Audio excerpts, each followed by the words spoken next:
இப்படி ஏதாவது வாய்ப்பு கிடைச்சா அதை பயன்படுத்தி தங்கள் கடவுளுக்கு ஒரு மலிவான விளம்பரத்தை செய்து மதத்தை பரப்புவது இந்த கிறிஸ்தவர்களுடைய வழக்கம். தம்பி லெனின், தப்பா சொல்லாதப்பா. கிறிஸ்தவர்களுடைய வழக்கம் கடவுளுக்கு மார்க்கெட்டிங் பண்ணுறது இல்லை. இந்த சோகால்டு கிறிஸ்டியானிட்டியில் இருக்கிறவங்க அதே +2 தேர்வில் ஒரு இந்து பெண் மாநில அளவில் முதல் மதிப்பெண் பெற்றிருக்கிறாங்க. அதெல்லாம் இவங்களுக்கு கண்ணுக்கு தெரியல. மாவட்ட அளவில் ஜெயிச்சது வந்து இயேசு கிறிஸ்துவின் வல்லமைக்கு ஒரு ஆதாரம். பார்த்தீங்களா? இது யாருன்னா மோகன்சி, பால் தினகரன், இவங்க எல்லாருமே அதை பண்ணியிருக்காங்க. நம்ம ஆக்சுவலி ஃபீலோ என்ன, நான் இந்த இயேசு அழைக்கிறாருக்கு வந்தேன், நான் வந்து 100 வாங்கிட்டேன். ஆனால் இறுதி போட்டி நடக்கிற அன்னைக்கு அவருக்கு வல்லமை குறைஞ்சிருச்சு, பகவானுக்கு இந்து பகவானுக்கு வல்லமை அதிகமாகிடுச்சு. எவ்வளவு அறியாமையில் இருக்கிறாங்க பாருங்க கிறிஸ்தவங்க. இந்த ஆள்லாம் சொல்கிற லெவலுக்கு நீங்கள் வந்துட்டீங்களேன்றது தான் எனக்கு கொஞ்சம் மன வருத்தமாக இருக்குது. வேறு ஒன்றுமே கிடையாது. Pray dear Father God, you will make it the head, not the tail, or the top, never the bottom in the name of Jesus Christ. இவங்க டாப்பில் தான் இருக்கணும், பாட்டமில் இருக்கவே கூடாது அப்படின்னு ஜெபம் பண்ணாரு. நான் ஏளனமாக பேசலை, உண்மையிலே நான் ஏளனமாக பேசலை. ஒருத்தவங்க படிக்கிறாங்க, அவங்க ப்ரேயர் ஃபுல்லாக படிக்கிறாங்க, நல்ல மார்க் எடுக்கிறாங்க, கடவுள் தான் எனக்கு அந்த பலனை கொடுத்தாருன்னு நம்புகிறாங்க. அதில் எந்த ஒரு துளி தவறும் இல்லவே இல்லை. சரியா? இன்றைக்கி டேட்டில் நான் அதை பண்ணுறதில்ல. ஆனால் நானும் ஒரு காலத்தில் எனக்கு கம்பெனியில் அவ்வளோ ப்ரெஷர் இருக்கும்போது ஏசப்பா காப்பாற்றுங்கன்னு கேட்டிருக்கேன். எனக்கு காப்பாற்றி விட்ருக்காரு, விடுதலை பெற்றிருக்கேன், ரொம்ப சந்தோஷமாக இருந்திருக்கேன். வீட்டில் அவ்வளோ பிரச்சனை வரும்போது ஏசப்பா என்னை காப்பாற்றுங்கன்னு பல தடவை அழுதுருக்கேன். எனக்கு அதுலேருந்து விடுதலை கொடுத்துருக்காரு. இதிலெல்லாம் மாற்றுக்கிறதே இல்லை. ஆனால் அதை நம்ம ஒரு சின்ன டோனை மாற்றி வெளியில் அதை சாட்சியாக சொல்கிறோன்னு நினச்சி சொல்கிறதன் விளைவு என்ன நடக்குதுன்னு பாருங்கள். வேதத்திற்கு எதிரான கிறிஸ்தவர்களை வறுத்து எடுக்க போறோம். வாங்க.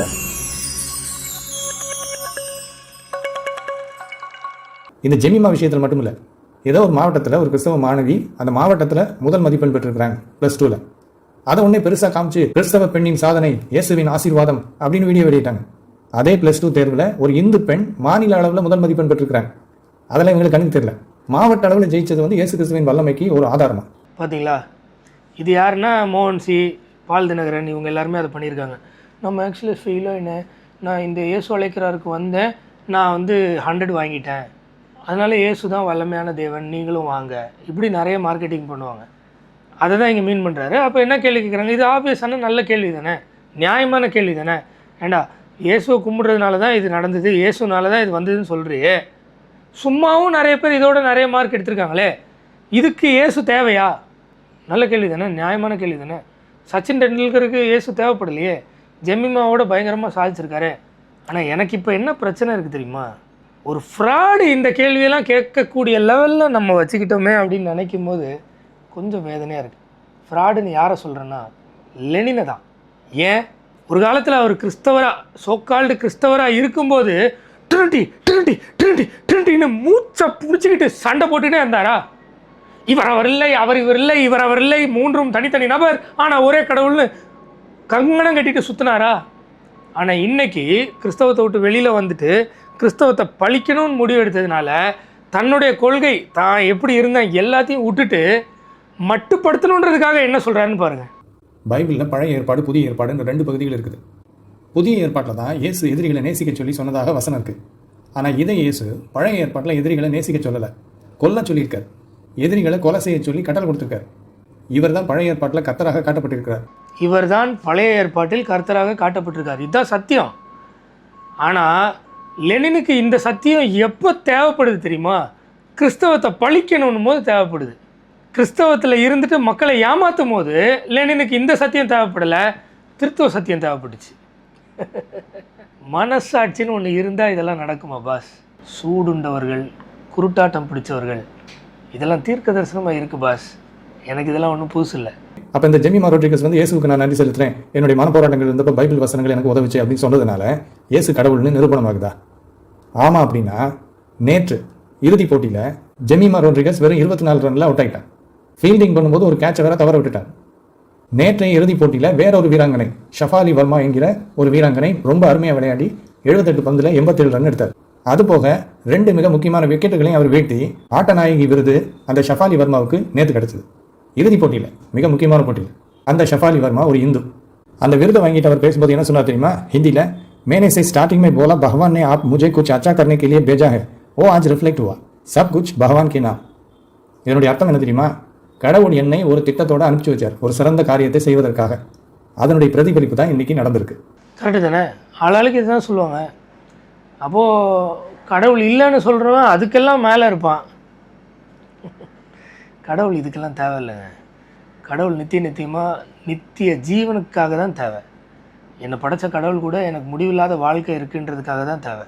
என் பாவத்திலேருந்து விடுதலை ஆக்கிறதுக்கு தான் கடவுள் தேவை. சும்மா இந்த உலகத்தில் வாழ்ந்து சாதிக்கிறதுக்கெல்லாம் கடவுள் தேவையில்லை. யார் வேணால் சாதிப்பாங்க.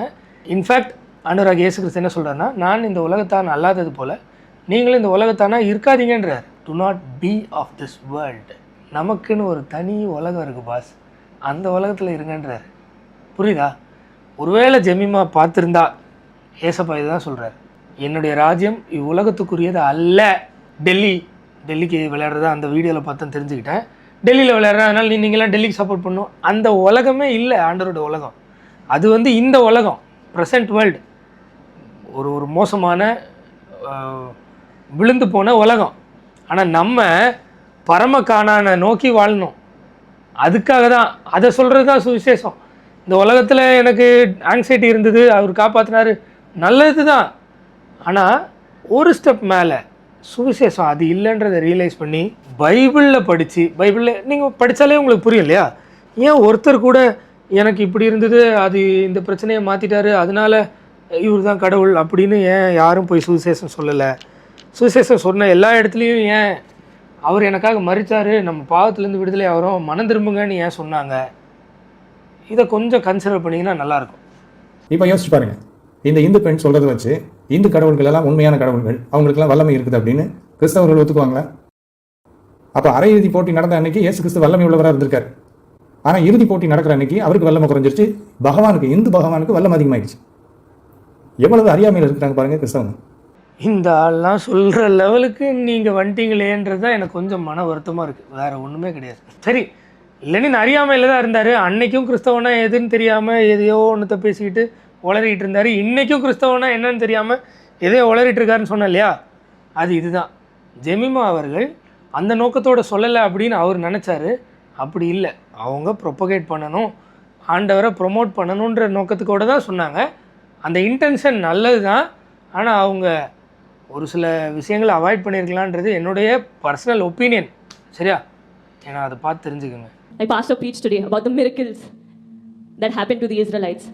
The miracle is, I believe it already happened in my life today as I came here.